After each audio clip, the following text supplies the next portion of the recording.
Durant la post-production de Batman et Robin, un 5e film est envisagé avec toujours Joel Schumacher aux commandes, l'équipe de Batman et Robin, ainsi que Nicolas Cage en épouvantail, l'apparition du personnage d'Harley Quinn et un éventuel retour du Joker. Seulement, à la suite des critiques négatives reçues par Batman et Robin à sa sortie, le projet est remis sur la table afin d'être modifié. On parle alors d'une adaptation du Year One de Frank Miller ou encore d'un film Batman vs Superman réalisé par Wolfgang Petersen. Finalement, rien ne se concrétise et il faudra attendre 2003 pour que Christopher Nolan soit engagé officiellement à la réalisation d'un nouveau film Batman. Le jeune réalisateur décide de repartir à zéro, souhaitant réinventer la franchise d'un point de vue réaliste et moderne. Jake Gyllenhaal, Guy Pearce ou encore Ashton Kutcher se voient refuser le rôle de Bruce Wayne, laissé à Christian Bale. Mêlant plusieurs inspirations diverses, Year One, A Long Halloween, Dark Victory, The Man Who Falls, Nolan nous livre un Batman humain, sérieux et crédible, dans un film réaliste ne comportant que très peu d'effets visuels de synthèse. La musique est signée par deux des plus grands compositeurs sur le marché, Hans Zimmer et James Newton Howard, travaillant chacun sur les scores des deux personnalités de Batman, Zimmer sur l'action des scènes de Batman et Howard sur le dramatique de Bruce Wayne. Le film sort en mai et juin 2005 à travers le monde et engrange 375 millions de dollars, ce qui en fait à sa sortie le deuxième film Batman au box-office. Bien le bonjour les Anxios et vous êtes sur Oscomics, nouvel épisode Magnétoscope. Aujourd'hui nous allons parler de Batman Begins réalisé en 2005 par Christopher Nolan. Batman Begins c'est juste mon film DC préféré. J'irais même jusqu'à dire c'est mon film de super-héros préféré et j'irais même jusqu'à dire Batman Begins c'est mon film préféré. Voilà. Sans aller plus en avant, c'est mon film préféré Batman Begins. Résumé du film, c'est l'origin story de Bruce Wayne qui va devenir Batman à la suite d'un long parcours initiatique qu'il a entrepris dans ses jeunes années à la suite du meurtre de ses parents en pleine rue. Vous connaissez tous l'histoire de Batman. Donc Batman Begins nous permet de revivre les moments importants de ses débuts, de sa jeunesse, qui va rencontrer Ra's al Ghul, la Ligue des Ombres, Henri Ducard, et qui va finir par revenir à Gotham City afin de mettre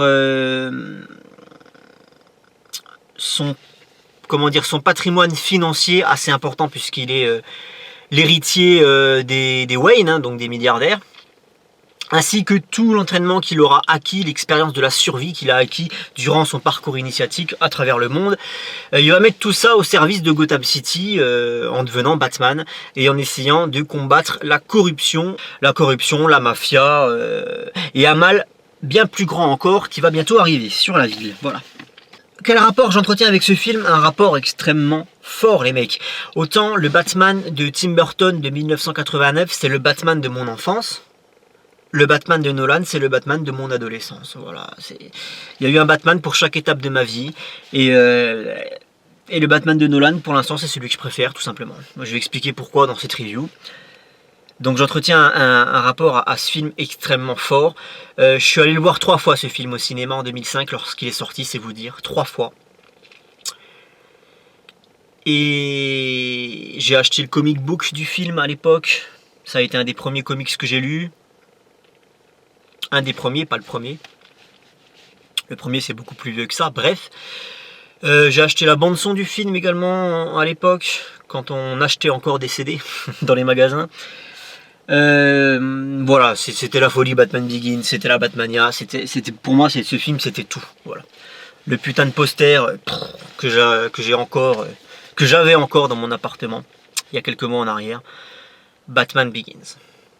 Truc de fou furieux quand le film est sorti 7-8 mois après sa sortie en film au cinéma lorsqu'il est sorti en DVD, j'ai acheté la version la plus chère du DVD, triple CD avec tous les bonus, les machins.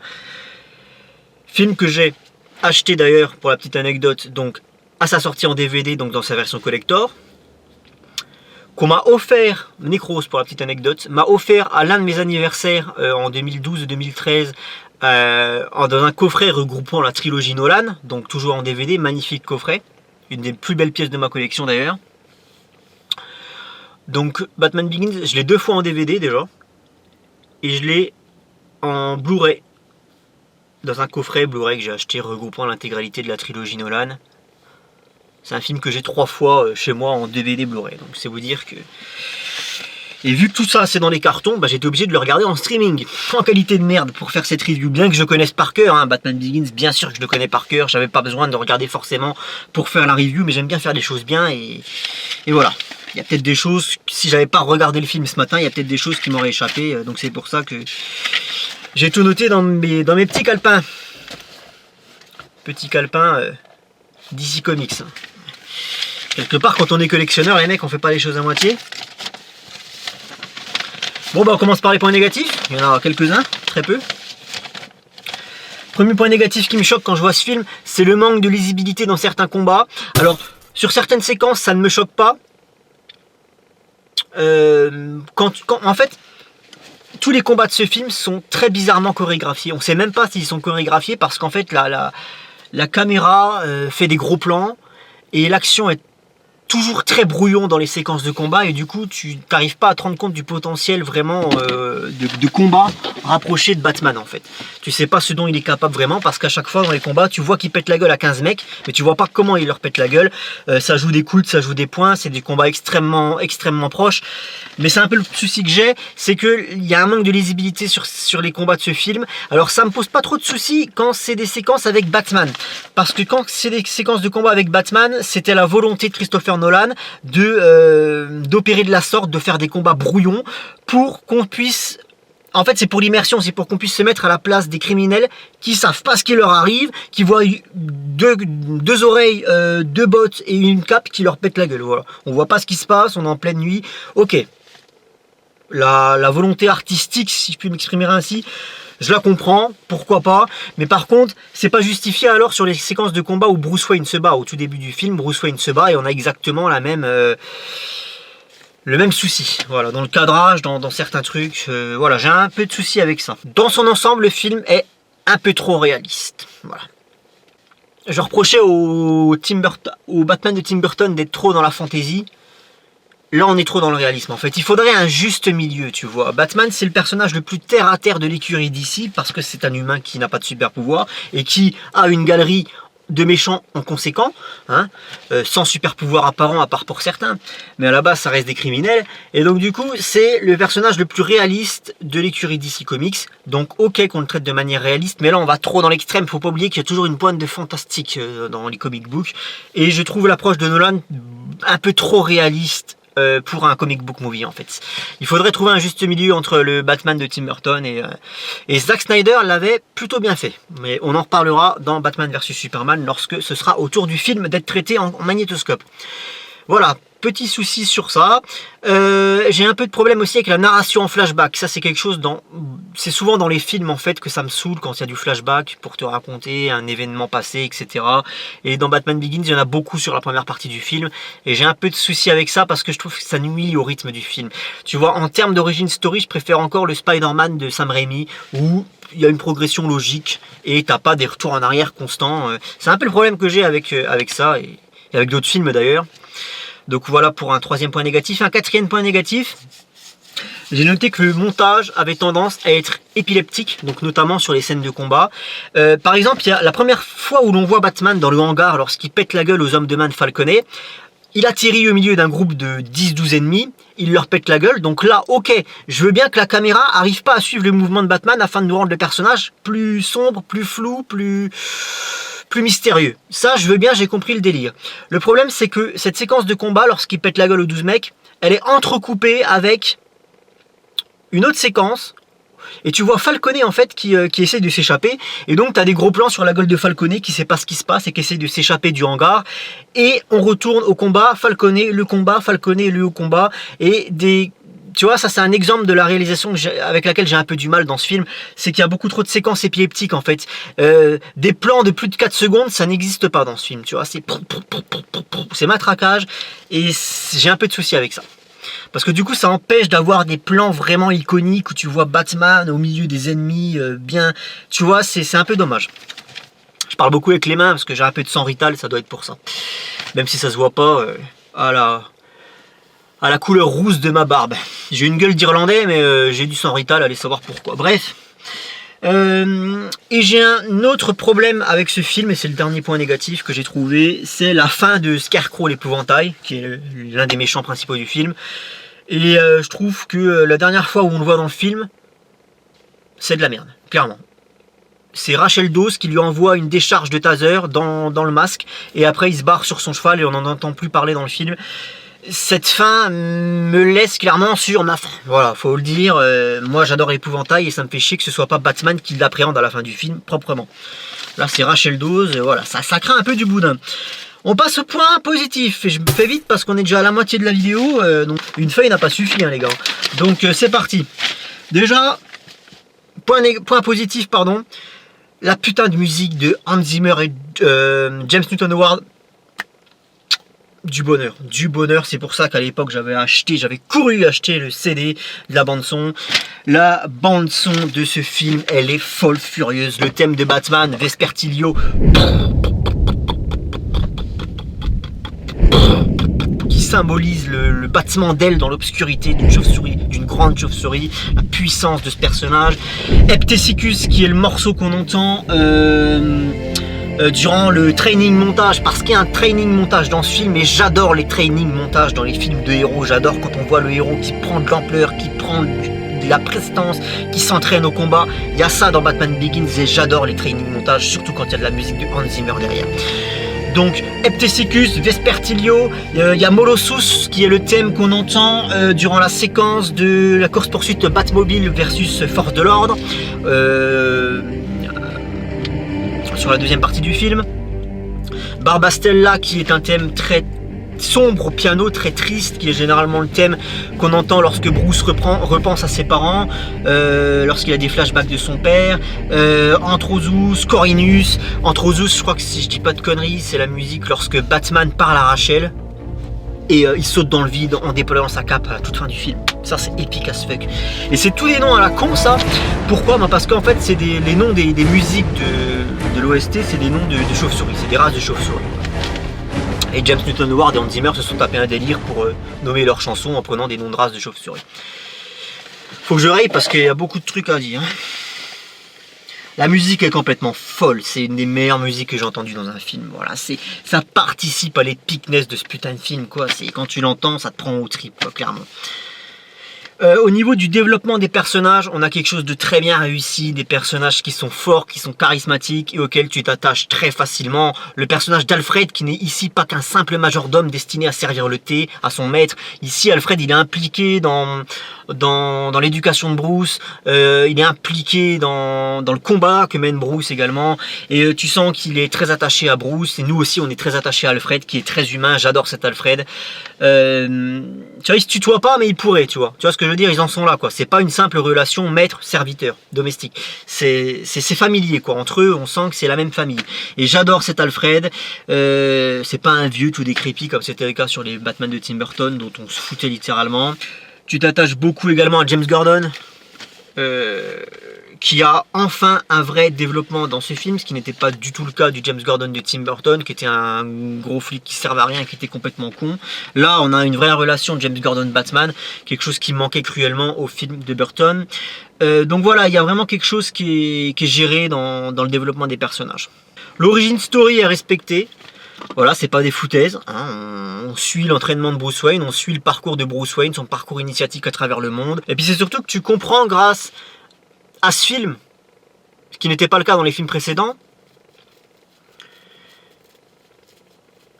et ce qui n'est pas forcément le cas dans les films plus récents d'ailleurs, malheureusement, tu comprends grâce à Batman Begins pourquoi Batman est craqué au combat. Là, enfin, on te l'explique, on te le montre en image. Voilà, il a fait le tour du monde avec pas un sou en poche. Il s'est fondu dans la masse. Il a appris des techniques de survie, on imagine. Voilà, il a dû voler pour manger. Enfin, voilà, tu comprends pourquoi Batman, il est des merdes. Pourquoi il est bon au combat, parce qu'il a été entraîné par les meilleurs. Parce qu'il... Ça, on te l'explique dans le film, et ça, c'est cool, l'origine story est respectée. Il nous fallait un film qui nous parle de ça, parce que c'est bien beau de voir Batman déjà installé dans un film comme le film de Tim Burton ou le film de Zack Snyder. T'as Batman qui est déjà installé, qui sont là déjà depuis des années, mais on sait pas pourquoi ils sont forts, les mecs. Et d'ailleurs, on nous montre pas qu'ils sont si forts que ça dans les films de Tim Burton. Le Batman de Tim Burton, il met 2-3 golduches, mais c'est tout, hein. On imagine mal se battre contre 15 mecs en même temps, quoi. Alors que lui, on comprend qu'il peut leur péter la gueule facilement, quoi. En plus des acteurs, en plus des rôles, des personnages qui sont bien développés, les émotions sont bien développées. Il y a des choses qui passent dans ce film, la tristesse, la détresse du gamin qui serre ses parents dans ses bras lorsqu'ils sont morts. James Gordon qui lui met un manteau sur ses épaules pour le réconforter. Il y a des trucs comme ça, des petits plans, des petites... je sais pas, il y a des choses qui... Ce film est vachement émotionnel, ce film est vachement touchant sur plein d'aspects, quoi. L'âge de Bruce, j'ai regardé à peu près l'âge qu'avait Christian Bale au moment du film. Il avait une trentaine d'années, il avait 31 ou 32 ans. C'est exactement l'âge. Si je faisais un film Batman, moi c'est exactement l'âge auquel je ferais débuter Batman dans sa carrière, en fait, tu vois. Parce que ses parents meurent quand il a une douzaine d'années, on va dire 10 ans. Il va pas partir du jour au lendemain faire le tour du monde, hein. On imagine bien qu'il fait il fait des études quand même, parce que Batman c'est aussi quelqu'un de très cultivé, de très intelligent au niveau de la science physique, au niveau de plein de choses, tu vois. Donc on imagine bien qu'il va faire des études dans des hautes écoles, hein, jusqu'à sa vingtaine d'années, et qu'à partir de 20 ans, c'est là où il va partir en couille et faire le tour du monde, et puis s'entraîner au combat, etc. Et un voyage comme ça, pour connaître toutes les techniques de combat, les techniques de survie, ça prend bien une bonne dizaine d'années facile. Donc du coup, quand il revient à Gotham, c'est exactement ce que je ferais si je faisais un film Batman, pas avant ses 30 ans, voilà. Et c'est d'ailleurs apparemment ce que veut faire Matt Reeves, donc c'est une excellente chose. Plutôt faire un Batman qui commence sa carrière de Batman avant 30 ans, je trouve que c'est trop jeune. Et après 30 ans, je trouve que c'est trop vieux. Donc là, c'est cool.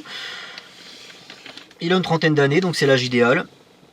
Il y a un peu d'humour dans ce film, mais c'est toujours sous-jacent.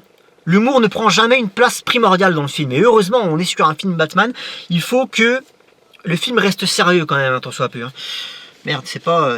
tu vois, tu peux pas traiter Spider-Man comme tu traiterais Batman, comme tu traiterais Iron Man, comme tu traiterais Superman, comme tu traiterais les 4 Fantastiques. Tu vois ce que je veux dire?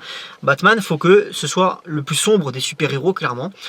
Mais sans non plus partir dans le dépressif. Mais là, je trouve que ce film, au niveau de la tonalité, ce film, il est très bon, il est très juste. C'est sérieux, on prend pas les gens pour des cons. C'est grave quand il faut que ce soit grave, c'est dramatique quand il faut que ce soit dramatique. Il y a un tout petit peu d'humour de temps en temps qui ressort pour pas non plus partir en dépression profonde. Et je trouve que la tonalité, elle est parfaite dans ce film, quoi. Je veux dire, c'est un film sérieux, voilà. J'ai marqué que malgré le ton hyper réaliste du film, qui est pour moi un point négatif, l'iconisation du personnage est faite. Il y a des plans où tu vois Batman au-dessus d'un building. Il y a des plans où tu vois Batman qui se change. Hein. Tout ça, ça participe à l'iconisation du personnage. Le fait de voir Batman qui se constitue son arsenal, le fait de voir le Batarang planté en forme, avec bien la forme de chauve-souris. Il y a des plans de caméra qui participent à l'iconisation du personnage. Batman Begins iconise Batman. Voilà, et c'est tout ce que je demande dans un film. La musique également participe à l'iconisation du personnage. J'en parlerai dans une vidéo hors série, une vidéo pause qui viendra sur la chaîne. Peut-être avant celle-ci d'ailleurs. Je parlerai de l'iconisation des personnages. Bruce qui tombe dans la Batcave et toutes les chauves-souris autour de lui qui l'encerclent, une nuée très impressionnante de chauves-souris, et il se relève et tu comprends qu'il a appris à combattre ses peurs primaires, et tu vois Bruce comme ça droit dans la nuée de chauves-souris. Ça c'est iconique, bordel de merde. Et voilà, on voit des chauves-souris dans un film Batman, ça participe à l'iconisation, bordel de merde. Des chauves-souris pour Batman, c'est aussi important que l'étoile d'araignée de Spider-Man, tu vois ce que je veux dire? Voilà, on le voit. On voit des chauves-souris. Voilà, vu qu'on est dans le réalisme, là, on explique que quand même Batman, pour qu'il soit à ce point-là craqué au niveau technologique, il faut quand même qu'il y ait de l'argent derrière, on te l'explique, et on t'explique également qu'il faut qu'il y ait des têtes pensantes derrière. Lucius Fox est une tête pensante, et j'aime bien le fait qu'il n'y ait pas qu'Alfred ici qui épaule Batman. On a Lucius Fox qui est le technicien du groupe, clairement, et j'aime beaucoup, c'est Morgan Freeman en plus que demande le peuple. Donc je parlais des très bons acteurs, Morgan Freeman n'a plus de preuves à faire à ce niveau-là.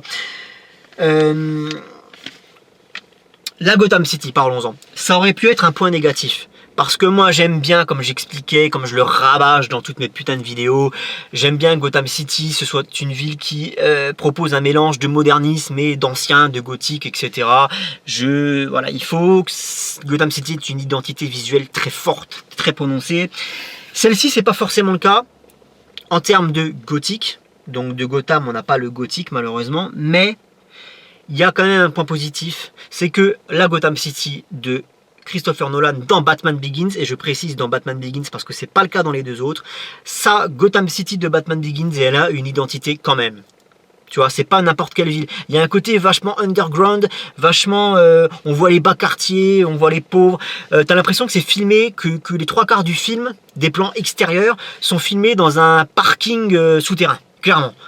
Mais je trouve que ça rajoute au charme, voilà, vraiment le milieu très urbain de Gotham City, très underground, et j'aime beaucoup, il y a quelque chose, tu vois. Et ça, tu le trouves pas dans les autres Batman de Nolan. Notamment la séquence lorsque Batman rencontre pour la première fois l'épouvantail et qui finit en feu. Quand il rencontre le ptio, la Geoffrey de Game of Thrones, tu vois, sur son balcon. Ça aussi, ça participe à l'iconisation du personnage. Il donne un cadeau au gamin. Les parents du gamin sont en train de se foutre sur la gueule, tu comprends que c'est une famille pauvre qui vit dans les quartiers pauvres, etc. Le gamin sort pour s'aérer parce que ses parents sont en train de se foutre sur la gueule. Il voit Batman, oh on parle de vous à l'école, etc. Tu vois, et Batman lui offre un cadeau parce que voilà, il y a le rapport Batman avec les gosses, bordel de merde, les super-héros c'est fait pour les gosses aussi, tu vois, à la base. Et du coup, ça participe à l'iconisation du personnage. Et ben, pendant cette séquence-là, on voit bien... cette ambiance très forte, cette identité très marquée de Gotham City. Et j'aime beaucoup. Les Narrows, hein, le quartier des entrailles, qui est le quartier le plus malfamé de Gotham, qui a également quelque chose au niveau visuel. C'est le quartier dans lequel se passe tout le final du film, pour ceux qui savent pas de quoi je parle. J'ai marqué le costume, sa mère la pute, putain, le costume de Batman Begins, pour moi, c'est le plus beau costume de Batman, toute époque, tout genre, toute plateforme, tout confondu. Voilà. C'est-à-dire qu'en comic book, qu'en jeu vidéo, qu'en film, qu'en série, qu'en dessin animé, qu'en tout ce que tu veux, pour moi, le plus beau costume, c'est celui de Batman Begins. Il est putain de classe. Il est full black, petite ceinture dorée, mais pas trop voyante. Le signe sur la poitrine, qui est noir, quoi, qui se fond avec le reste du costume. Les oreilles courbées vers l'avant et pas trop grandes, voilà, et vachement et assez large, tu vois, ça je kiffe. Et puis c'est surtout que je sais pas, il y a un truc, ce Batman il fait vachement imposant, ce costume là, au niveau des épaules il y a une carrure, il y a une puissance physique, il y a quelque chose. Quand il chope Flash par les cheveux dans la rue pour l'interroger, c'est une de mes séquences préférées aussi, de toute façon c'est mon film préféré, donc forcément il y a plein de séquences que je kiffe. Quand il lui dit « L'autre partie de la drogue était pour qui ?» Putain, cette séquence, elle me fait kiffer sa mère, tu vois. Et là, tu te rends compte que ce Batman, il est bestial, il est animal, tu vois. Et sans être dans l'ultra-violence parce qu'il tue personne, contrairement au Batman de Tim Burton, qui lui n'était pas du tout bestial et qui tuait quand même des gens, tu vois, comme quoi. Lui, il est bestial, il est violent. À un moment, il chope le mec, il chope un gars, un sbire de Scarecrow, il le prend par la tête, il lui balance la tête dans un miroir, séquence putain de bourrine. Mais il tue pas les gens, tu vois, c'est Batman, quoi. Je veux dire, à ce niveau-là, il est respecté aussi. C'est juste qu'il est dans la violence, pas excessive parce que justifiée, mais il est animal, il est bestial, c'est une bête, c'est un prédateur ce Batman. Et je le kiffe. Et le costume participe grandement à cet effet de puissance et de bestialité. Il y a une hiérarchie qui est respectée dans ce film, et ça, c'est quelque chose que je demande souvent dans les films de super-héros. C'est-à-dire qu'on commence avec un ennemi pas street level, comme pourraient dire certains, pas un ennemi de rue, mais quelqu'un d'un peu plus important, donc en la personne de Carmine Falcone, qui est quand même le parrain de la mafia à Gotham, donc c'est pas n'importe qui non plus, mais c'est pas un super vilain, ça reste un humain qui a certes du pouvoir, de l'argent, des indices, des machins, mais il n'est pas aussi fort que l'épouvantail, qui lui-même n'est pas aussi fort que Ra's al Ghul. La hiérarchie des vilains est respectée. Ça m'aurait fait chier que Falconet bute l'épouvantail ou soit plus impressionnant que l'épouvantail. Alors que là, tu as bien une séquence où tu vois que l'épouvantail, il lui fait fermer sa gueule, tu vois. Quand ils sont tous les deux dans la chambre à Arkham, et que l'épouvantail balance du gaz sur Falconet, tu comprends que la hiérarchie est respectée. Le Falconet, l'épouvantail et Ra's al Ghul au-dessus, parce que l'épouvantail bosse quelque part pour Ra's al Ghul, qui est un ennemi qui a toujours été plus dangereux, plus important que l'épouvantail dans les comics. Donc la hiérarchie est respectée, ça c'est cool. Et puis justement, je parle des trois vilains, là, Falconet, Scarecrow et Ra's al Ghul. Le scénariste, il a fait le boulot dans le sens où il arrive à unir ces trois vilains qui ont à la base n'ont rien à voir les uns les autres. Il arrive à les unir de manière très cohérente, très logique, tu vois. Le fait que là, l'épouvantail bosse, entre guillemets, pour Ra's al Ghul, ça ne choque pas. Alors que dit comme ça, on pourrait se dire, what the fuck, tu vois. Mais là, dans ce film-là, tu comprends pourquoi il le fait, parce qu'il y a son intérêt aussi. Et le fait qu'à la base, Carmine Falcone bosse également pour l'épouvantail. Enfin, tu vois, il y a au niveau de la structure scénaristique, entre ces trois vilains, ça colle plutôt bien. Je trouve qu'il y a une vraie cohésion, il y a quelque chose, tu vois. Et puis il y a aussi quelque chose que j'aime bien dans ce film, c'est qu'on parle de la difficulté sans s'acharner dessus. Voilà. Sans en faire tout un truc central de l'histoire. On évoque quand même, via quelques petites répliques ou quelques petites séquences très discrètes, on évoque la difficulté de lier les deux personnages que sont Bruce Wayne et Batman, tu vois. C'est-à-dire que, tu vois, Bruce Wayne qui se réveille, il a des bleus partout, et ça fait chier Alfred. Alfred le voit, son maître, comment dire, quelque part c'est son fils adoptif, est marqué par ses combats, et il sent que voilà, que ça risque de pas durer des années, que ça pourrait très mal se terminer. Tu vois que Alfred est un petit peu quand même chagriné par ça. D'ailleurs, il lui dit à la fin du film. Donc ça c'est cool. Et tu vois la difficulté que ça peut être de lier justement les deux vies entre Bruce Wayne qui doit faire ses trucs de milliardaire et Batman qui doit sortir la nuit. Et c'est très éprouvant quoi. Donc ça c'est cool parce que le film en parle mais sans rester concentré là-dessus, rester focalisé là-dessus. Point positif, il y en a plus que 2. Point positif, pas d'effets spéciaux numériques ou visuels ou machin dégueulasses. Et tant mieux parce que c'est un film qui date quand même de 2005, donc il a quand même 14 ans le gaillard. Ça me rajeunit pas. Et les effets spéciaux ça vieillit mal. Ça vieillit mal parce que au bout de 5, 6, 7, 10 ans, tu as toujours un pas de plus qui est franchi. Et du coup ça ringardise ce qui a été fait avant. Tu vois ce que je veux dire ? Batman Begins, c'est un film qui va très bien vieillir, je pense. Parce qu'il n'est pas marqué par des effets spéciaux à outrance qui vont prendre de l'âge et qui, dans 10-15 ans, seront dégueulasses, tu vois. Je parlais justement dans le précédent magnétoscope de Catwoman, les séquences de déplacement de Catwoman sont horribles. C'est mal fait, c'est pas beau, c'est les effets spéciaux de 2004. Hein. Et donc du coup, ça participe au fait que le film, maintenant, il se regarde très mal. Là, il n'y a pas des effets spéciaux comme ça parce que Nolan, c'est un artisan. Il aime bien, lui, les trucs en direct. Tu vois, il aime pas rajouter des trucs en post-prod et tout, des explosions, des machins. C'est un artificier quelque part, ce mec-là, tu vois. Et du coup, voilà. C'est un film qui, je pense, va bien vieillir. Et pour l'instant, il a 14 ans le film, et il a très bien vieilli, contrairement à Catwoman qui, lui, non. Donc ça, c'est vraiment cool, c'est un bon point positif. Et puis, en fait, l'autre point positif qui me restait à traiter, c'était parler d'Alfred, qui est plus qu'un simple majordome, mais j'ai déjà fait au début de la vidéo. Il y a sûrement des choses qui m'échappent, mais je l'ai quand même regardé ce matin, donc je pense avoir dit le principal. J'ai évoqué les points négatifs, j'ai évoqué les points positifs. Conclusion, j'ai rien de noté au niveau de la conclusion, je vais la faire en direct. Je sais pas quoi dire, c'est mon film préféré, donc certes c'est subjectif, je vais pas... J'ai essayé quand même de rester objectif dans ma notation, mais je le surkiffe ce film, sa mère, voilà, tout est dit, j'ai tout dit, le costume, l'alchimie entre les personnages, le scénario qui, sans être quelque chose d'exceptionnel, est quand même ultra cool. J'ai évoqué les petits points négatifs, côté trop réaliste, 2-3 choses qui me déplaisent un peu. Surtout concernant Scarecrow, tu vois.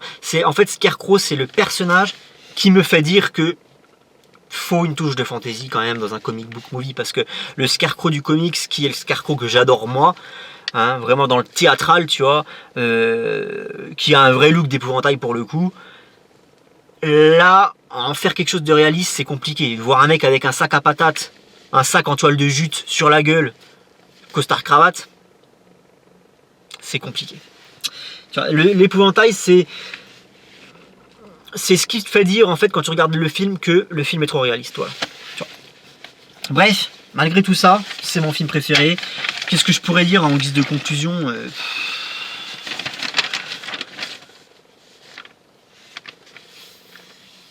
Ce film est épique, tout simplement. Pourquoi ce film est épique ? Parce que Nolan, il a quand même, malgré sa petite touche hyper réaliste, il a quand même respecté les bails, il a respecté les grandes lignes du personnage, il s'est pas foutu de la gueule des fans, il s'est pas foutu de la gueule du grand public, il a réussi à trouver un juste milieu, à faire un film à la tonalité toujours très juste, quelque chose de parfois sombre, parfois dramatique, mais jamais dans le dépressif, jamais dans le glauque, jamais dans le violent, dans l'ultra-violence. C'est un film pour tout public, hein, voilà, et ça n'empêche pas qu'il y ait de l'enjeu, ça n'empêche pas qu'il y ait de l'intérêt, qu'il y ait des émotions qui ressortent, qui est du drama, qui est tout ça. Du coup, pour moi, ce film-là, il a la tonalité parfaite. C'est ce que j'attends dans un film de super-héros. Voilà. Et puis, c'est un film qui est intemporel, comme j'expliquais, de par le fait que il n'y a pas d'effets spéciaux qui vont mal vieillir. Donc, ce film-là, dans 20 ans, tu pourras le regarder. Il n'y aura rien qui choquera, je pense. Peut-être que je me trompe, hein, mais je pense pas qu'il y ait quelque chose qui choque visuellement dans 20 ans. 18 sur 20. 18 sur 20. C'est la note la plus haute que j'ai mise d'un magnétoscope jusqu'à présent. Clairement. parce que bah, voilà, c'est mon film d'ici préféré, vous l'aurez compris. C'est la note la plus haute que j'ai mise dans un magnétoscope, une note qui sera très difficile à battre par la suite. Pas impossible, très difficile, c'est tout. Note qui, voilà, c'est subjectif, il y a des gens qui vont dire que ça vaut pas un 18, etc. Une fois de plus, cette chaîne, c'est marqué Oscomix dessus, les mecs, donc c'est mon avis. Hein. Mon avis n'est pas une généralité. Donc voilà, 18 sur 20. J'ai rien à dire de plus. Ciao les zingues et à la prochaine.